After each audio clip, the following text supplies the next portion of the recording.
Volcano Art Center. A national park may seem an incongruous place for a world-class art gallery, but the Volcano Art Center has perhaps the best collection of art for sale in the state of Hawaii.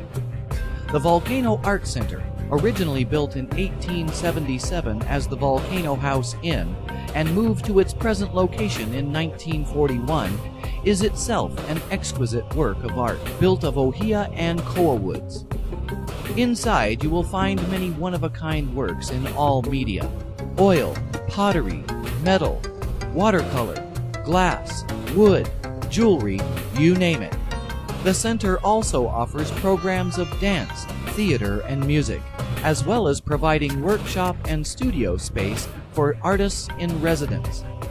It's a great place to come and browse, see what's going on in the fascinating world of Hawaiian art.